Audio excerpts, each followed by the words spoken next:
Welcome back to the Female Fitness Podcast. I'm your host, Danny, as always. And in today's episode, I'm going to talk about why you shouldn't wait until life, quote unquote, calms down to seek support with your goals. But before I dig into that, I wanted to give you a little bit of a follow on from last week's podcast episode. So, in last week's podcast, I spoke about the nutrition changes I've made to support my running goals.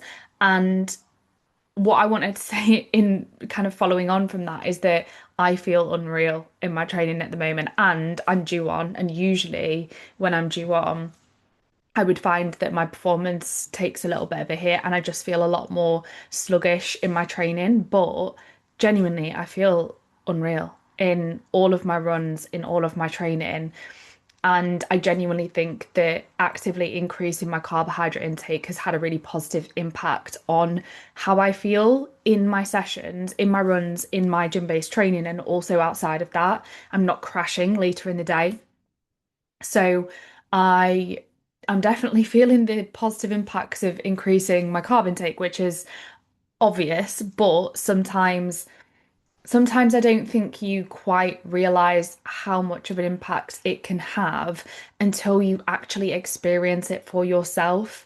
And even when you've experienced it for yourself in the past, like I have, I think sometimes, again, you just kind of forget how much of an impact it can have until you actually do it again and you're like, oh, like that really has helped. Um, so yeah, I feel amazing off the back of increasing my carb intake. And it's not that I was eating enough before. It's not the calories that were the problem. It's that I was just getting so much more energy from fats and protein, and I needed to redistribute that a little bit so that my carbohydrate intake was higher. I have also, I think, obviously I wasn't tracking before, so it's hard to know exactly, but I've just been tracking a couple of times a week recently and being really intentional around like my long running interval days. But I think my overall intake has increased a little bit. However, the main point is that my carb intake specifically has increased quite dramatically in comparison to what it was before, because before I was just naturally gravitating to a much higher fat diet, which is fine. There's nothing wrong with that. But if we want to maximize performance, we need to shift that. So our diet is a little bit more carb dominant. So I've made that shift and yeah, feel unreal as a result of it. So, really enjoying that. I'm also enjoying, it was a bit of a kind of, at first, I didn't find it as enjoyable because, like I said, I was naturally gravitating towards fats. But now I've got some more like enjoyable carb sources in. I am really enjoying having higher carbs. And I've gotten used to just kind of swapping some of my snacks for a carb-based snack as opposed to things like dark chocolate, which is something that I absolutely love. I still have dark chocolate in my diet, but I'm just not having it quite as frequently and swapping some of those for a carb source. So yeah, that's been amazing. And I'd love to hear from you if you've had a similar experience yourself or if you are thinking about it. Or if you have any questions on that, please don't hesitate to drop me a DM on Instagram because I love hearing from you guys. And that relates to anything, not just what I've just touched on, but generally, if you ever have any questions for me, if you have enjoyed an episode and you want to share that with me, it means the absolute world when you take the time to reach out. So my DMs are always open. Like, please don't hesitate to drop me a line, even if you just want to say, hey, Danny, like, love the podcast this week, or tell me what you're specifically enjoying from me, because then I can create more of that. And that's really, really helpful for me to know what you are enjoying, which episodes you enjoy, and what you benefit from me talking about, because then I can help you, which is my goal. So please don't hesitate to drop me a DM. Let me know what you're enjoying. Let me know if you have any requests or questions or anything like that, and I will make sure to get back to you. So anyway, on to today's podcast topic, why you shouldn't wait until life calms down to seek support with your goals. It is really common, and I know that probably everyone listening to this will have said this at some point, to wait until your life gets quieter, your conditions improve, or you haven't got as much on your plate to seek support with your goals. However, this mindset is very likely holding you back from getting where you want to be in the long term. Because, yes, short term, if you have, say, perfect conditions, which are very rare in the first place, but I'll come on to that in a second. If you have like very perfect conditions, you may achieve faster results in the short term. However, until you learn to navigate busy, stressful, hectic periods of your life where things aren't perfect, where things aren't optimal, you will never achieve long-term success with your goals. It will never become like health and fitness will never become a lifestyle for you. It will never become something which feels like flow, which feels easier, which is what we want, really. Most of us should be striving to get to that point where health and fitness feels like a really positive part of our lives rather than this short-term thing. And we should be aiming to get to a point where we are confident in our own skin, where we're healthy and happy most of the time, pretty much year round, rather than going through never-ending cycles of doing 8-week diets or 12 weeks for a race or whatever that may be, and then completely going in the other direction, only to repeat that cycle. That cycle is exhausting and it will never lead to true kind of fulfillment, contentment, health, happiness. We want to aim to get to this point where like I said, health and fitness is actually just a positive part of our lives.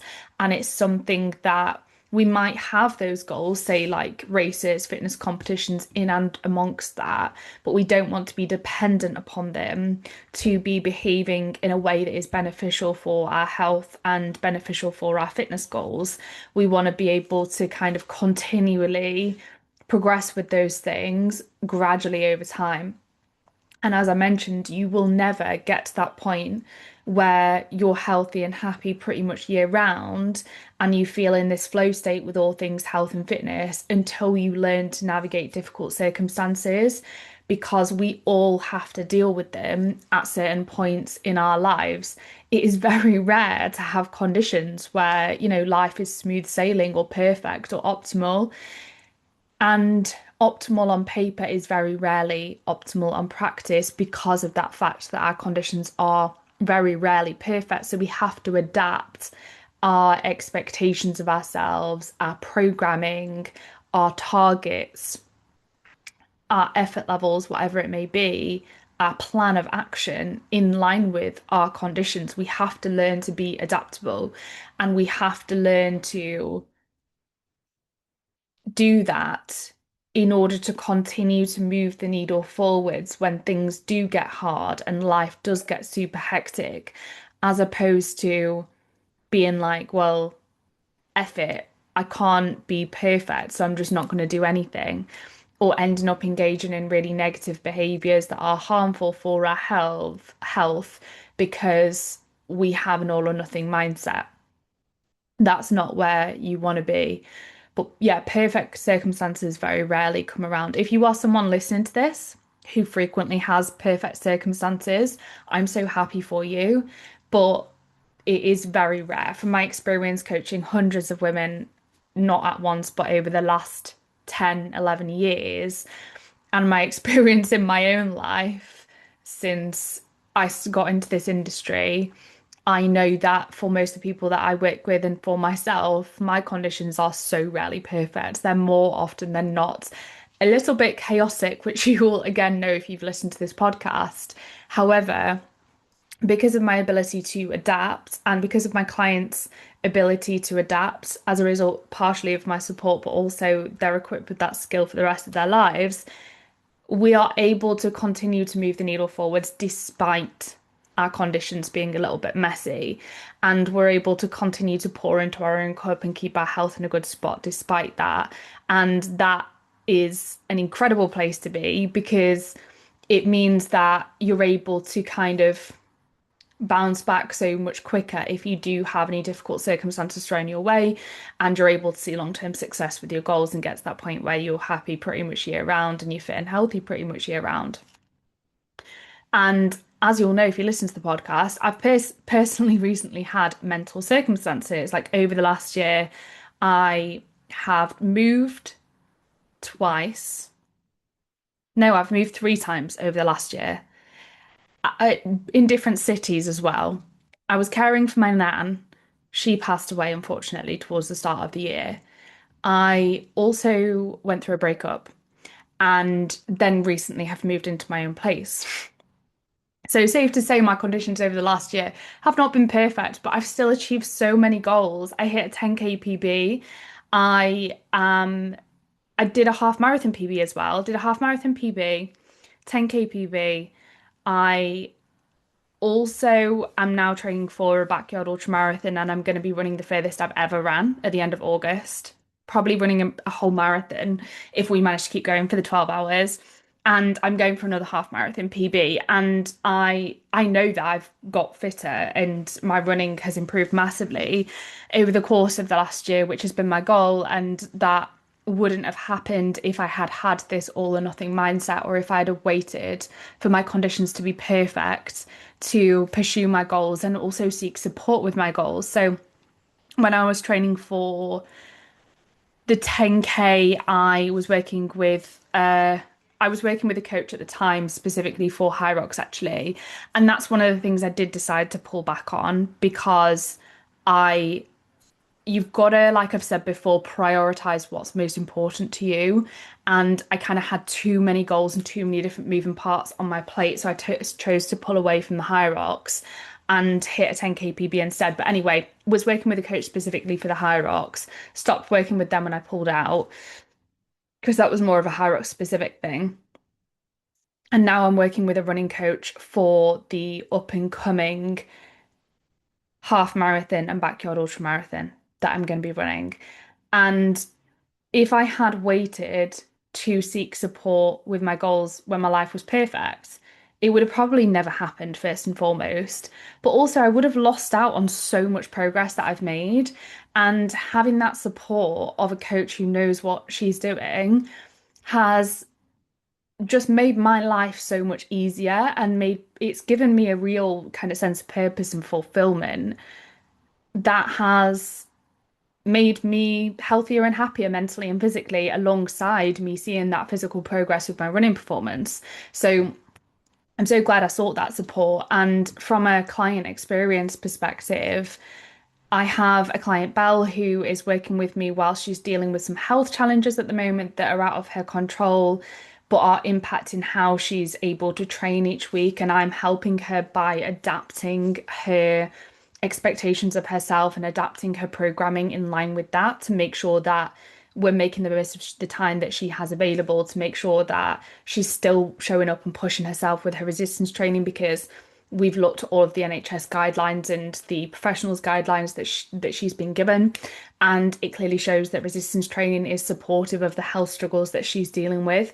We've made nutritional changes in line with, again, the health circumstances that she's dealing with to make sure that she's in the best position possible to avoid any flare-ups or health complications. And I've also just been able to be there as a sounding board, as someone to talk to and to support her with her lifestyle, training, nutrition, all of that good stuff, but also with life outside of that. And again, if she had thought, well, I'm going through these health complications at the moment, so there's no point in having coaching, she would have probably completely fallen off the wagon and lost out on so much progress, but also she'd have been in a worse position from a health perspective if she'd have completely sacked off or waited until her conditions were perfect. Again, I have a client, Amy, who invests in my support as a busy lawyer and mum of two. Her conditions are never smooth sailing. Her conditions are never perfect. She has so much stress to deal with, as you can imagine, with being a lawyer and a mum of two. She's so inspirational. She ran a half marathon earlier in the year. She's working to towards another half marathon in kind of September, October time. And staying consistent with her resistance training and nutrition in line with that so that she can feel good in her own skin and perform well and recover well and be a healthy individual and perform well within work as well as physically. And again, she's doing an incredible job. But if she had again waited until her conditions were perfect, she would have never got going. She would have never ran a half marathon earlier this year or be running another half marathon towards the end of the year. She wouldn't feel as good. She wouldn't have dealt with these situations as well. And these are just examples of, the types of clients that I work with Belle is also a mum and a teacher, as well as going through these health complications. Nobody has perfect conditions, myself included, my clients included. But it is invaluable to seek support when your conditions aren't perfect because of what I've just mentioned. But also, I think it's worth considering that actually you don't seek support with your goals just to get a pat on the back. Coaching is so powerful when you're going through difficult times, just to have that support there, as well as it obviously having that positive impact on your progress, your ability to see long-term success, all of that. But like even just the in the moment mental benefit for you of having somebody in your corner supporting you and helping you navigate difficult times and someone who you can air your thoughts and feelings to, that is invaluable in itself. And I know that from my experience working with so many clients and also from my experience having coaches myself and also mentors. And I would usually stick with the same coach for extended periods, which I have done in the past. The reason I've kind of switched recently is because of, like I said, I was training with a coach for High Rocks specifically, and then I moved away from that because of dropping out with the situation with my nan, and then moved over to a running specific coach because that's where my goals lie at the moment. And at this point, kind of, God, I've been training since I was 14. Used to play football when I was younger. Turn, I'm 29 now. So I've been kind of navigating my own fitness journey for 15 years now. So nutrition is very much second nature to me, and it's something that I'm really happy doing on my own. So that's where I'm at with that. That's why I went to a running specific coach because I like doing my own thing on the nutrition front now, but I have had support with that in the past. And yeah, I just wanted to make that point because I think it is important to stick with coaches for extended periods of time if you can, or stick with the same person who knows you inside out and who has, because when you start with a coach, right? The initial, and this is a bit of a side tangent, but the initial part of the process is a lot of them learning about you as an individual in terms of how you respond physically, but also in terms of your personality type and how you respond psychologically.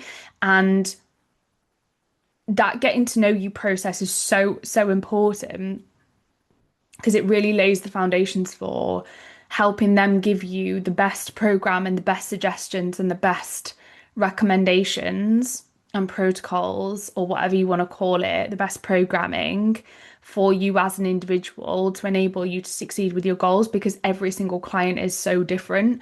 So that's why I'd recommend staying with the same coach if you can, if you trust them to support you with the goals that you have at hand, because they know you inside out and therefore they're going to be so much more likely to be able to give you the right recommendations for you as an individual, even if your goals change, because many of us as coaches, we are perfectly capable of supporting you with a wide range of different goals. And when your priorities change, we are so accepting of that. Like, we don't mind that at all if you want to change your goals and priorities. We just need to be aware of that so that we can coach you with those new goals and priorities. Um, so yeah, stick with the same coach if you can. Just wanted to give a bit of context on that. The only reason I changed is because of my nan passing, and the coach that I was working with before was very much just a high rock specific training program as opposed to it being like more ongoing coaching, which is what I wanted this time around. So that's why I went for a running coach. Um, but yeah, coaching is so invaluable, especially when you work with a one-to-one coach who takes an individualized approach and really makes you feel supported and like you have somebody in your corner and knows you like the back of their hand. Like I genuinely, every single client, I know that this surprises people sometimes because I've had like clients that I used to coach maybe 8 to 10 years ago message me on the odd occasion and be like, don't know if you remember me, but you used to coach me at Pure Gym. I genuinely remember every single client that I have ever worked with because of the relationship that I build with my clients. And I still know I have a really weird memory when it comes to my clients, and I still know everything about all of them in terms of like obviously what they told me during our time working together. I don't like follow them around now. I'm not weird, but I genuinely like know all of the details still about the clients that I used to coach 8 to 10 years ago, or everything that I knew about them to that point.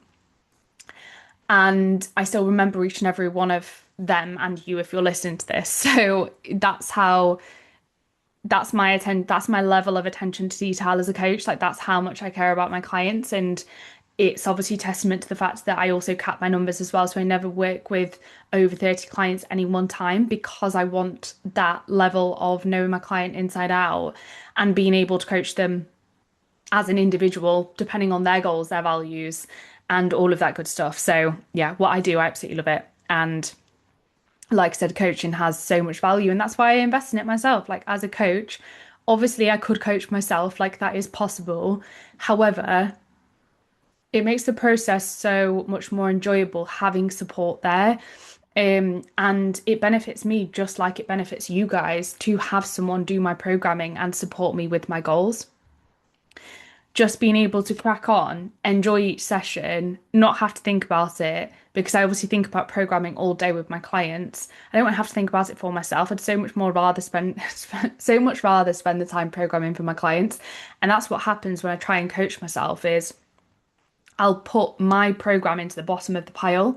And so my attention to detail with myself is extremely not very good. Basically, it's poor because there's always something that I can do within my business or for my current clients. And I'll always choose to do that above doing my own programming. And then it would like come to my session and I'd just wing it because I haven't done the programming because I prioritize my clients or my business. So that's why for me having a coach right now is, especially whilst I've got specific goals, but even beyond that is so valuable because I therefore see more results because I've got someone else giving me the attention to detail that I would give my clients. And I have an effective program to follow rather than having to think about it and program it myself. And it prevents me from leaving it to last minute and just showing up and winging my sessions. So, yeah, it's so valuable, even if you're a coach, to have a coach. And also, when we're looking at ourselves, our own data, it's very hard to just be objective without emotions involved. And it is, you can always learn. I always say this, like I've always said this in the industry. I I truly believe that, like, no matter who you are and what level of knowledge you have, there's always something to be learned from somebody else. And even the best athletes and the best coaches in the industry still have coaches and mentors. They still are learning from people and they're open to learning. They're open-minded. They're not resistant to that feedback. That's how you become better. That is how you become greater, whether that's, in your own fitness journey or as a coach yourself. So, yeah, so much value in coaching. And like I said at the start of this podcast, if you keep putting off seeking support with your goals until you have perfect circumstances, first of all, those perfect circumstances are never going to arrive. You're kidding yourself. And so you're never going to achieve your goals. But second of all, reframe that because coaching has the most value when life is mental. Like when I've been moving house recently, I've appreciated coaching so goddamn much. And I know my clients who have busy lives, busy schedules, are going through stressful periods, also appreciate coaching so much. It's not about being perfect. We don't expect that from you.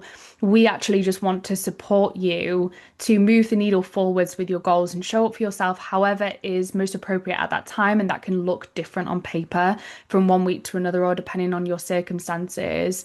We just want to help you do what is necessary for you at that time. We want to help you act in alignment with your goals and values given your circumstances. We don't expect optimal on paper because optimal on paper is very rarely optimal in practice. So I really hope that that lands with you today. Let me know your thoughts on this. If you have any questions, please drop me a message. I know that I've ended up rambling a little bit in today's podcast, so I really hope it has been valuable. And as always, please reach out if you need anything at all. And if you are interested in support with your goals, please don't hesitate to drop me a message because it would be an absolute pleasure to help you find your flow with all things health and fitness.